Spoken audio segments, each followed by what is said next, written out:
Yes, good morning everyone. अपना chapter kinetic theory of gases चल रहा था। इसमें आपने ये इंट्रोडक्शन सीख लिया था। काइनेटिक थ्योरी के अजम्पशंस, सब गैसेस मॉलिक्यूल की बनी हुई होती है।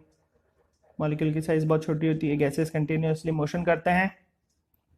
गैसेस मोशन करते समय वॉल से टकराते हैं और आपस में भी टकराते हैं, और डायरेक्शन भी चेंज होती है कोलिजन के दौरान। ये सीख चुके हैं। कोलिजन परफेक्ट इलास्टिक होता है और डिस्टेंस बिटवीन टू कोलिजन को फ्री पाथ कहते हैं। कोलिजन इंस्टेंटनेस होता है, एक मॉलिक्यूल जाके दूसरे से टकराता है, एक बहुत शॉर्ट इंटरवल के लिए टक्कर होती है। फिर आपने गैस लॉ सीख लिए थे। बॉयल्स लॉ प्रेशर और वॉल्यूम इन्वर्सली है, या पीवी बराबर कांस्टेंट। चार्ल्स लॉ वॉल्यूम और टेम्परेचर प्रोपोर्शनल है, या V by T equals to constant. Gay Lussac law सीख लिया था, प्रेशर और टेम्परेचर प्रोपोर्शनल है। टेम्परेचर बढ़ाएंगे तो प्रेशर लगाएगा गैस कांस्टेंट वॉल्यूम पर। एवोगैड्रो लॉ सीखा था कि वॉल्यूम नंबर ऑफ मोल पर डिपेंड करता है। नंबर ऑफ मोल ज़्यादा है तो वॉल्यूम भी ज़्यादा ऑक्यूपाई होगा। फिर आइडियल गैस इक्वेशन सीखी थी, पीवी इक्वल्स टू एनआरटी। तीनों लॉ को अपन ने कंबाइन कर दिया था। फिर एसटीपी पर मतलब 0 डिग्री सेल्सियस और 1 atm प्रेशर और के लिए 1 मोल के लिए देखा था, तो आर की वैल्यू इस फॉर्मूला से 8.3 बना गई। जूल के फॉर्म में आई है पर मोल, तो कैलोरी के रूप में चाहिए हो तो 4.2 से डिवाइड दे दें। फिर अपन ने बोल्ट्जमैन कांस्टेंट देखा था। अपने पास गैस कांस्टेंट आया था 1 मोल का, तो 1 मॉलिक्यूल का चाहिए तो एवोगैड्रो नंबर से डिवाइड कर दें। तो ये 1 मॉलिक्यूल के लिए गैस कांस्टेंट की वैल्यू आ गई है। फिर अपन ने सीखा था pressure exert by gas. Imagine करा था गैस मॉलिक्यूल की वेलोसिटी से जा रहा है, तो एक्स वाई जेड तीनों इसके वेलोसिटी के कंपोनेंट अपन ने लिए। प्रेशर एक्स कंपोनेंट के द्वारा कितना लगेगा, वाई और जेड तीनों के आंसर निकाल दिया और एवरेज निकाल दिया, तो पता चला कि हाँ भाई इतना प्रेशर लग रहा है। तो कितना आंसर आया था अपने पास, 1/3 rho V R M S square. ये आया था पिछली क्लास तक, देख लो अच्छे से।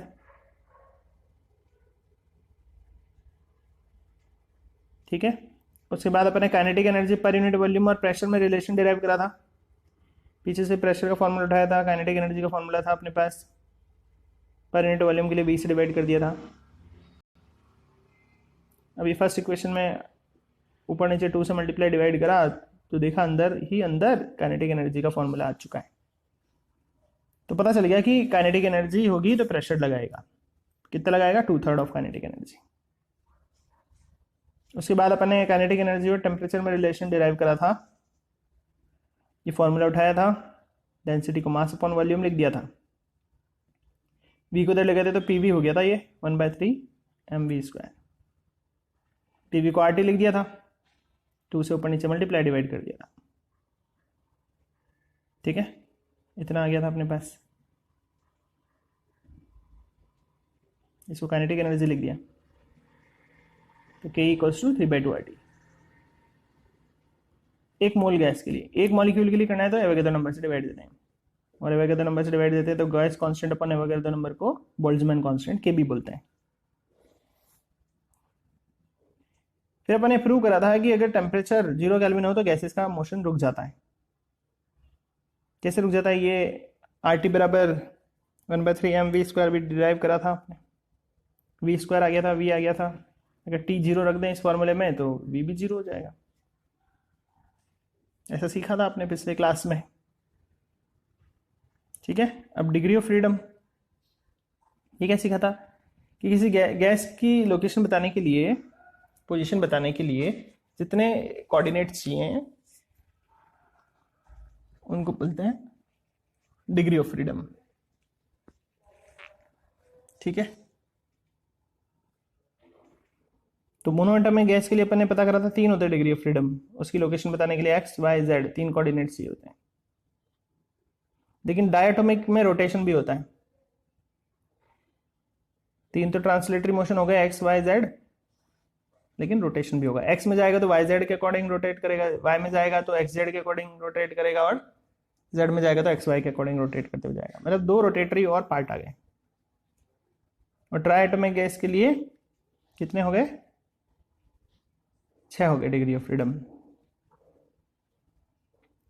फिर उसके बाद अपन ने क्या सीखा था अपने? Law of equipartition of energy सीखा था कि काइनेटिक एनर्जी का फॉर्मूला 3/2 RT बोला था। टोटल काइनेटिक एनर्जी हर डिग्री ऑफ फ्रीडम में हाफ RT एनर्जी रहेगी। एक्स वाई जेड हर डिग्री ऑफ फ्रीडम में कितनी रहेगी? Half RT। ये था law of equipartition of energy. Total energy 3/2 RT है, लेकिन हर डिग्री ऑफ फ्रीडम में कितनी रहेगी? Half RT। इसके बाद स्पेसिफिक हीट की बात चल रही थी। ये specific heat at constant volume, इसको अपने थर्मोडायनेमिक्स में डिराइव करा था, du/dt होता है। ठीक है, ये u की जगह एक काम करो, हाफ RT रख दो। लेकिन अगर मोनोएटॉमिक गैस की बात करें तो उसकी डिग्री ऑफ फ्रीडम 3 होता है, तो 3 और लिख दो।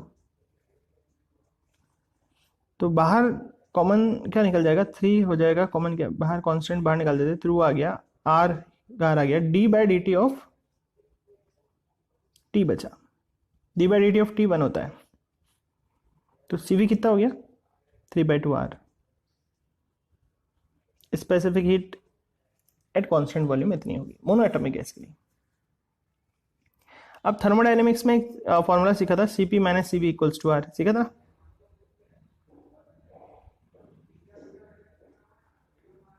तो Cv की जगह 3/2R रख दें अगर, तो Cp कितना हो जाएगा? थोड़ी सी मैक्स लगा के सॉल्व करके देख लो। इस Cv की जगह 3/2R रख दो, फिर Cp कितना होगा? माइनस वाली चीज को इक्वल्स टू के इधर ले जाओ, R के पास R मतलब, तो R प्लस 3/2R हो जाएगा। R प्लस 3/2R, तो कितना हो गया? 5/2R हो गया। ठीक है, तो Cp कितना आ गया? 5/2R। तो मतलब ऐसे अपने कॉपी में काम करके आंसर ही निकाल लिए कि भाई ये गैस होगी मोनोएटॉमिक, प्रेशर कांस्टेंट रखेंगे तो कितनी हीट कैपेसिटी है इसकी। चलो कभी गामा पूछ ले तो किसका रेशियो होता है? थर्मोडायनेमिक्स चैप्टर में पढ़ा, Cp और Cv का रेशियो। ये तो है 3/2R और वो आया 5/2R। सॉल्व करेंगे तो आंसर इज 3/5,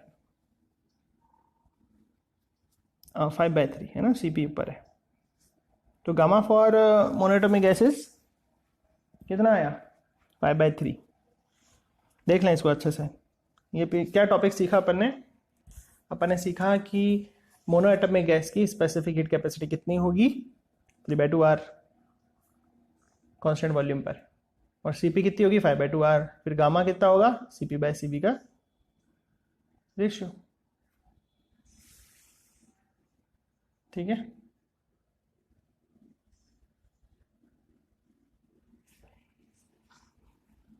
चलिए अब अपन ना डायटोमिक गैस के लिए करते हैं यही काम, सेम काम डायटोमिक के लिए। Cv क्या फॉर्मूला होता है? du/dt।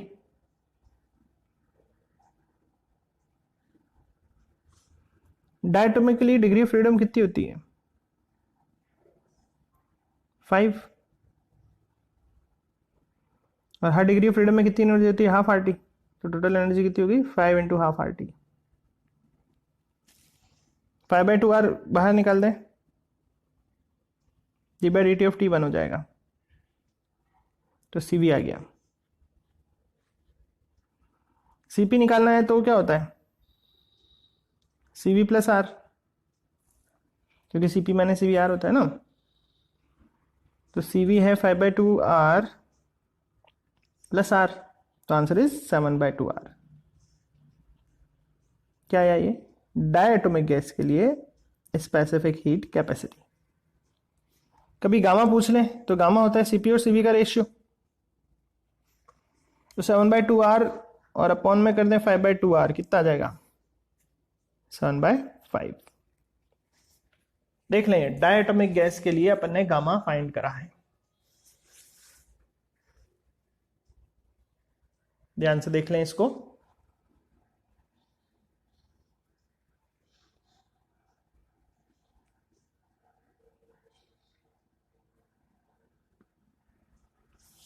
तो अपन कर क्या रहे हैं आखिर? अपन बैठे बैठे गैस के बारे में जानकारियां ले रहे हैं, कॉपी में उठा के, बिना एक्सपेरिमेंट करे, फॉर्मूले लगा के पता कर ले रहे हैं क्या है इसकी स्पेसिफिक हीट कैपेसिटी। तो एक्सपेरिमेंट ही करने की जरूरत नहीं पड़ी, मैथमेटिकली अपन ने तो काम कर लिया। साइंटिस्ट लोगों ने एक्सपेरिमेंट भी करके देखे और रिजल्ट सेम मिला। चलिए अब अपन ट्राई एटॉमिक गैस की बात कर लेते हैं ऐसे ही। तो उसके लिए अगर CV लिखा जाए तो वही d/dt of degree of freedom कितनी होती है उसकी 6, और हर डिग्री ऑफ फ्रीडम में कितनी एनर्जी होती है ½ RT। ठीक है भाई, CV का फॉर्मूला तो थर्मोडायनेमिक्स में पढ़ लिया, du/dt होता है, जहाँ पे U एनर्जी होती है और एनर्जी को क्या लिख दिया ½ RT, लेकिन 6 डिग्री ऑफ फ्रीडम होते हैं तो 6 × ½ RT। ठीक है,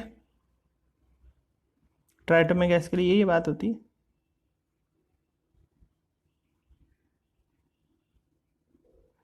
अब आगे आप कर ही सकते हो।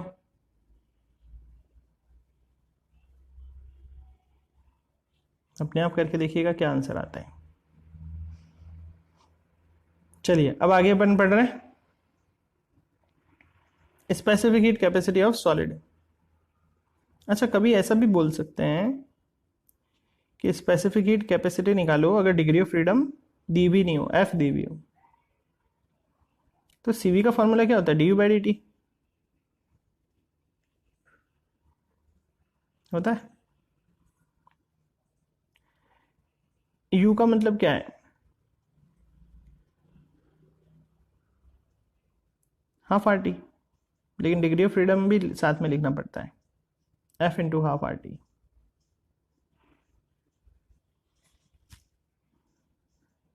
तो इसको सॉल्व करें तो ½ RF तो बाहर आ जाएगा, FR/2 तो बाहर आ गया, और d/dt ऑफ t 1 हो गया। तो अगर डिग्री ऑफ फ्रीडम F है तो उसके लिए स्पेसिफिक हीट इतनी होगी। CV आ गया तो CP भी निकाल सकते हैं, CV + R, CV में R और जोड़ दो। ठीक है, तो कितना आ जाएगा FR/2 + R। ठीक है,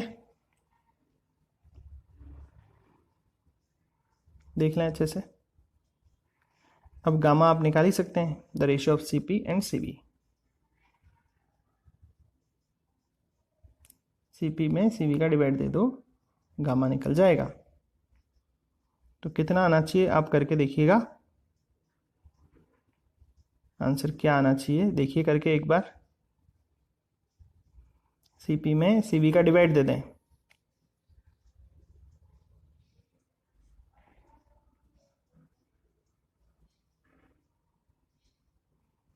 तो आपके आंसर आना चाहिए 1 + 2/F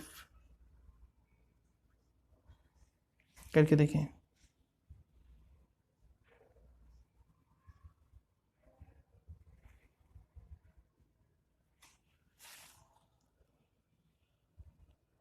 वन + 2/F। चेक करिए आपके भी यही आ रहा है क्या? F is degree of freedom, U मतलब टोटल एनर्जी। चलिए अब आगे बढ़ते हैं। अब अपन specific heat capacity solid molecule की निकालेंगे, सॉलिड एटम की निकालेंगे। देखिए अब सॉलिड की एक खास बात होती है, मान लो सॉलिड मॉलिक्यूल है, इसमें खाली वाइब्रेटरी मोशन होगा, एक्स में या वाई में या जेड में, खाली वाइब्रेशन ही पॉसिबल है। तो जब भी वाइब्रेशन होता है तो बॉडी में दो प्रकार की एनर्जी होती है, काइनेटिक और पोटेंशियल। एक्स वाई जेड तीन कोऑर्डिनेट उसकी पोजीशन बताने के लिए चाहिए, या तो एक्स में हिल सकता है, वाई में या जेड में। तो काइनेटिक एनर्जी की बात करूं तो क्या लिख सकते हैं, half R T 1 degree of freedom में होती है, 3 डिग्री ऑफ फ्रीडम में कितनी हो जाएगी, 3 इंटू हाफ आर टी। और पोटेंशियल एनर्जी की बात करें, हाफ आर टी और 1 डिग्री ऑफ फ्रीडम में हाफ आर टी होती है, तो 3 डिग्री ऑफ फ्रीडम में 3 इंटू हाफ आर टी। भाई एक्स वाई जेड तीनों में उसकी काइनेटिक पोटेंशियल दोनों होगी, है ना। तो टोटल एनर्जी को क्या लिखेंगे, 3/2 R T plus 3/2 R T. C भी निकालना है तो D U by D T, मतलब D by D T of 3 R T, that is 3 R. R की वैल्यू करीबन 2 होती है कैलोरी में, तो आंसर 6। और जूल के फॉर्म में लिखे तो 8.31 से इंटू कर दें तो 25। तो सॉलिड मॉलिक्यूल के पास इतनी एनर्जी होती है, स्पेसिफिक हीट कैपेसिटी। इसे बोलते हैं ड्यूलॉन्ग पेटिट लॉ, उन्होंने बताया था कि solid molecule has, solid atom has specific heat capacity 6 calorie पर मोल पर केल्विन। देख लें अच्छे से। तो वाइब्रेशन के दौरान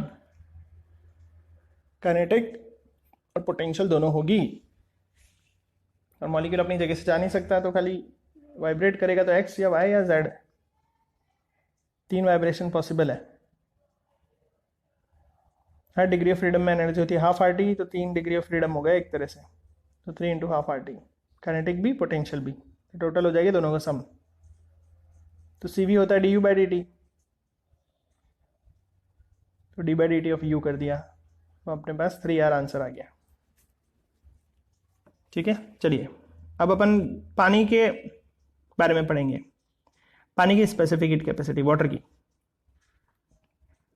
तो ये 3 मॉलिक्यूल्स 3 एटम से मिलकर बना है वाटर, HHO। यहाँ पर हर एक को एक इंडिविजुअल सॉलिड की तरह बिहेवियर मान के चलेंगे। तो सॉलिड में अभी अपन ने निकाला ना कि एक एटम में कितनी होती है, काइनेटिक भी होती है, पोटेंशियल भी होती है, half are T plus half R T 3 coordinate में। अभी अपन ने देखा कितना होता है, 3 आर टी। तो एक एटम के लिए करा था सॉलिड के, ऐसे पानी के लिए भी वैसे का वैसा ही करेंगे। लेकिन पानी में 3 एटम का कॉम्बिनेशन होता है, तो एक में 3 आर टी, दूसरे में 3 आर टी, तीसरे में 3 आर टी, तो total energy is 9 R T. C V हो जाएगा D U by D T, D U by D T, D by D T of 9 R T. 9 R T का क्या हो जाएगा, 9 आर। तो वाटर के अंदर स्पेसिफिक हीट कैपेसिटी कितनी होती है, 9 आर। देख लीजिए, एक एटम की हाफ आर टी,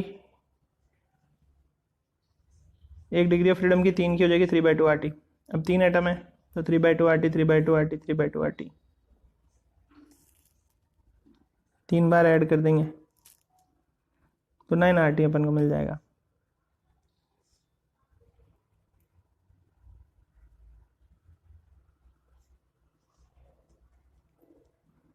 इसमें भी वही kinetic energy plus potential energy है ना, 1 डिग्री ऑफ फ्रीडम में 3 आर टी, तो 3 में हो जाएगा 9 आर टी। मतलब बिल्कुल सॉलिड के जैसे ही, जैसे प्रीवियस करा ना अपन ने सॉलिड का, ही एग्जैक्टली वो का वही है। बस सॉलिड में एक एटम की बात करी थी, पानी में ऐसे 3 है, एक की ये 3 आर आई थी, तो 3 की कितनी आएगी, 9 आर आ जाएगी, इंटू 3 कर देंगे। मतलब देख लीजिए,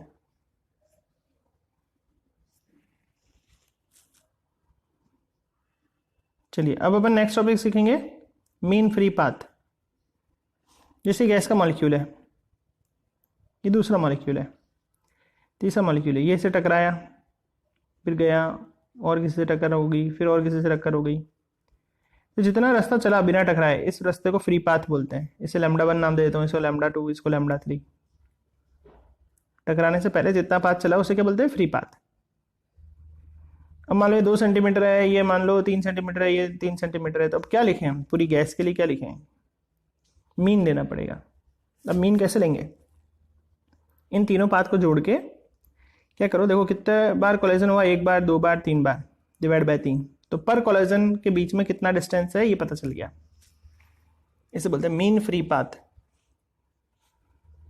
तो क्या है definition? Average distance between two successive collision is called mean free path. Lambda bar से शो कर रहे हैं इसको, फ्री पाथ को lambda 1, lambda 2, lambda 3, lambda n और टोटल कोलाइजन को डिवाइड दे देंगे तो पर कोलाइजन में कितना डिस्टेंस चला है वो पता चल जाएगा। ठीक है, जैसे सपोज करो यहाँ ये एग्जांपल दे रखा है, ये 2 सेंटीमीटर, ये 4 है, ये 6 है, ये 3 है, तो टोटल पाथ तो गया 15 और टोटल टक्कर कितनी होगी 4, तो हर टक्कर में एवरेज कितना हो गया 3.7 सेंटीमीटर का डिस्टेंस। इसे बोलते हैं मीन फ्री पाथ। देख लीजिए अच्छे से।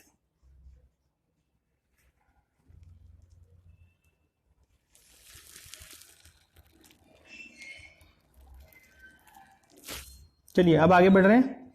Expression for free path. मान लो कि एक गैस का मॉलिक्यूल है ये रहा, ठीक है, इसका डायमीटर d मान लो। इमेजिन करो हवा में एक ऐसा सिलेंड्रिकल रीजन इमेजिन कर लो,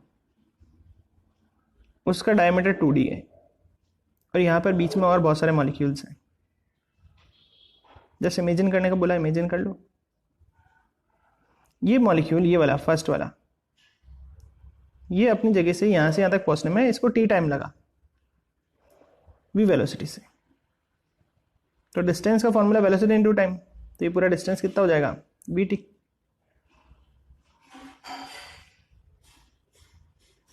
ठीक है, अब मीन फ्री पाथ निकालना है,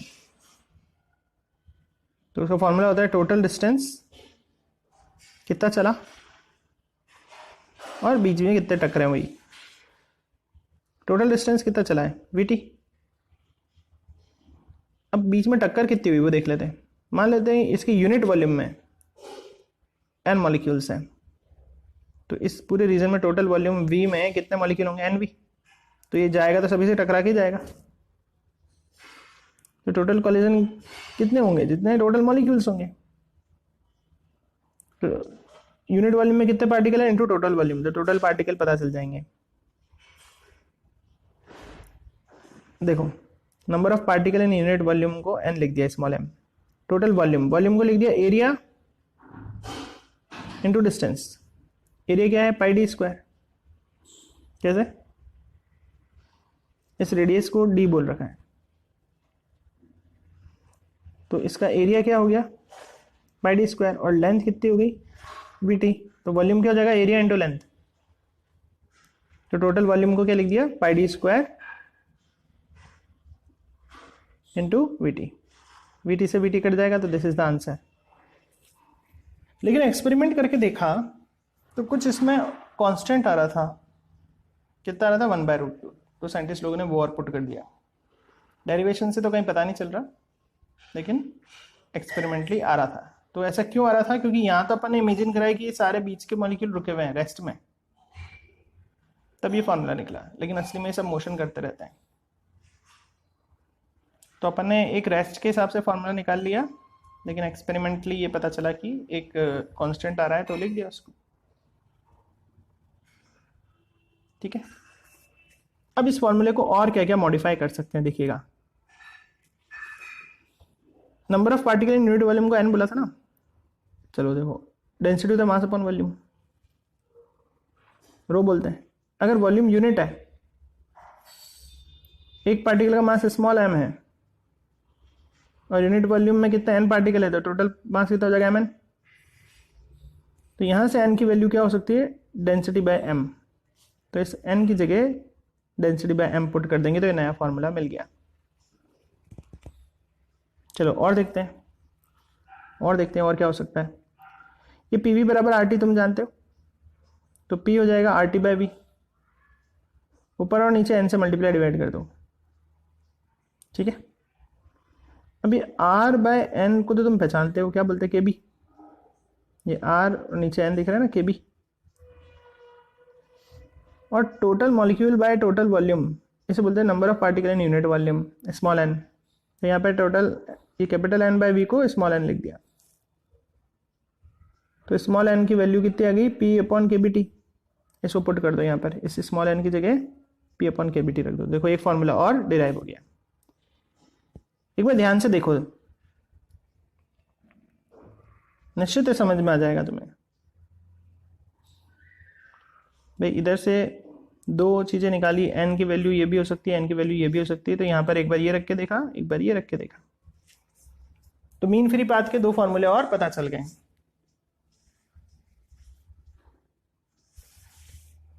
नहीं समझ में आया तो एक बार और देखें वापस लेक्चर को, जो मैंने वर्ड्स बोले उनको वापस से ध्यान से सोचो क्या बोला मैंने। जरूरी नहीं एक बार में समझ में आ जाए, कोई बात नहीं आया तो 2 बार देखो वीडियो को, 3 बार देखो, 4 बार देखो, समझ में जरूर आएगा।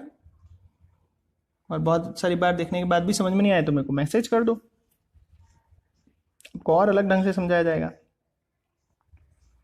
चलो, अगर न्यूमेरिकली आपको कोई क्वेश्चन पूछा जाए, बोले calculate VRMS of smoke particle each of mass 5 × 10⁻⁻17 kg, और एक मॉलिक्यूल के लिए गैस कांस्टेंट की वैल्यू दे रखी है इतनी, टेम्परेचर दे रखा है इतना, तो एवरेज वेलोसिटी निकालनी है VRMS। अपन ने पढ़ा है कि काइनेटिक एनर्जी होता है 3/2 kBT होता है, half M VRMS square 3/2 kBT होता है, लेक्चर में पढ़ा है। तो VRMS स्क्वायर क्या जाएगा, √3 kBT/m, kB की वैल्यू रख दी, T की रख दी, M की रख दी। सॉल्व करना है आपको हाथ से, ये आंसर आना चाहिए। हो सकता है ये आंसर में एरर हो, आप खुद करिएगा, कोई एरर हो तो बताइएगा, देख लें अच्छे से। चलिए नेक्स्ट न्यूमेरिकल देखें। Calculate value of 1 mole of idol gas at 0 degree Celsius and 1 atm। Temperature 0 degree है, प्रेशर 1 atm है, तो अपन को 1 मोल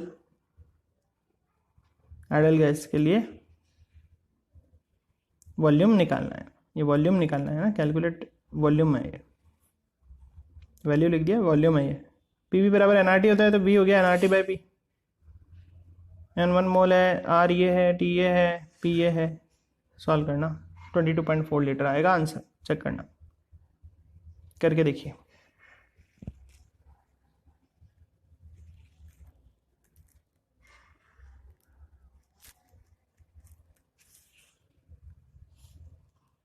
चलिए अब आगे बढ़ रहे हैं। The temperature of an idle gas is increased from 120 Kelvin to 480 Kelvin. If at 120 Kelvin the VRMS is V, then what will be VRMS at 480 Kelvin? यह है क्वेश्चन। तो VRMS √T के प्रोपोर्शनल था, ऐसा सीखा था। तो VRMS सेकंड केस का √T2, VRMS फर्स्ट केस का √T1, ऐसे लिख सकते हैं। VRMS बोल रखा है V है, तो V लिख दो। T2 दे रखा है, T1 दे रखा है, वो रख दो, ये 2 आ जाएगा। तो VRMS2 is twice of V।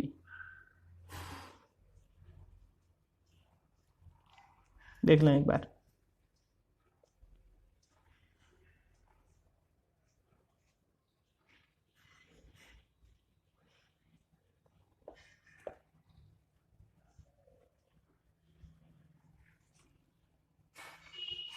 चलिए नेक्स्ट क्वेश्चन देखें। A balloon partially filled with helium has volume of 30 meter cube at Earth's surface, where pressure is 76 centimeter of Hg and temperature is 27. What will be the increase in volume of gas if balloon rises to a height where pressure is 7.6 centimeter of Hg and temperature is -54? ये है question. Balloon में helium gas भर दी इतने volume की, earth surface पे है, अगर वो जहाँ पर प्रेशर इतना है, टेम्परेचर इतना है, ठीक है। अब वो बैलून ऊपर गया हाइट पर, जहाँ पे प्रेशर कम था, टेम्परेचर भी कम था, तो वॉल्यूम पे क्या फर्क आएगा। तो कैसे करें, ये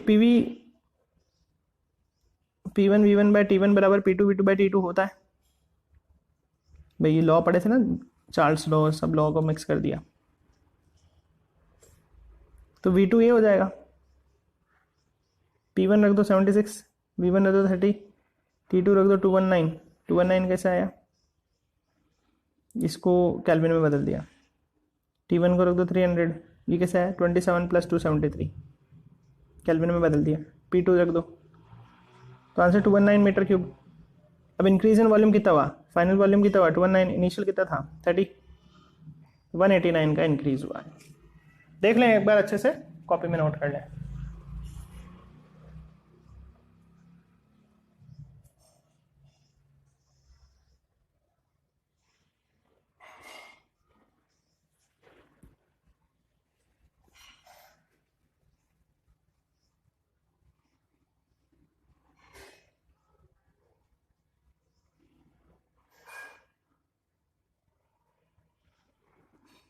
और न्यूमेरिकल्स आप प्रैक्टिस करिएगा। कहीं भी कोई दिक्कत आए आप मुझको मैसेज कर दीजिएगा। कोई भी छोटे से छोटा न्यूमेरिकल में दिक्कत आए, बड़े से बड़े न्यूमेरिकल में दिक्कत आए, आप मुझे मैसेज करिएगा, आपको उसका सॉल्यूशन दिया जाएगा। यहाँ तक आप चैप्टर को अच्छे से पूरा रिवाइज कर लें, अपने नोट्स बना लें। PDF दे रखा है, उसको देख के अपने नोट्स प्रिपेयर कर लें। Good bye.